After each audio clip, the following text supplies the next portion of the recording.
ચૂંટણી રાજકોટમાં મંદિરોના ડિમોલેશનને રાજકારણમાં ગરમાવો આવ્યો છે। શહેર કોંગ્રેસ પ્રમુખ રાજદીપસિંહના શાસકો પર પ્રહાર, ભાજપના નેતાઓને પ્રશ્ન કરવા રાજદીપસિંહની અપીલ।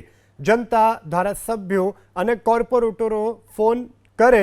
રાજદીપસિંહે કહ્યું છે, રામના નામે મત લેવા આવતા નેતાઓને જનતા સવાલ કરે, અડધી રાતે હનુમાનજીનું મંદિર કેમ તોડો છો, તેમાં પણ કોંગ્રેસે કર્યા સવાલ।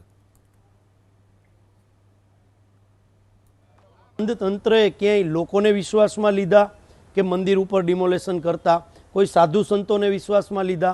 માત્ર ને માત્ર ભારતીય જનતા પાર્ટીની ગવર્મેન્ટ રાજકોટ મહાનગરપાલિકામાં હોય કે ગુજરાત સરકારમાં ભારતીય જનતા પાર્ટી હોય કે નેશનલ લેવલે કેન્દ્રમાં ભારતીય જનતા પાર્ટી હોય, વાત માત્ર હિન્દુની વાત કરવાની, રામના નામે મત માગવાના, પણ ભગવાનને અડધી રાતે એમના ઘર વિહોણા કરવાના ને ત્યાં બુલડોઝર ફેરવવાનું, આ રાજકોટની જનતાની વેદના છે। એના માટે કોંગ્રેસ પક્ષ તરીકે અમે તો લડશું જ, પણ રાજકોટની જનતાને પણ વિનંતી કરું છું કે રાજકોટની જનતાના જે લોકોને આપણે લોકપ્રતિનિધિ તરીકે ચૂંટીને મોકલ્યા છે, આપના વિસ્તારના કોર્પોરેટરો હોય, આપના વિસ્તારના ધારાસભ્ય હોય, એમને પણ એક જાગૃત નાગરિક તરીકે ફોન કરીને પૂછો કે આ બાબતે આપનું મૌન કેમ છે?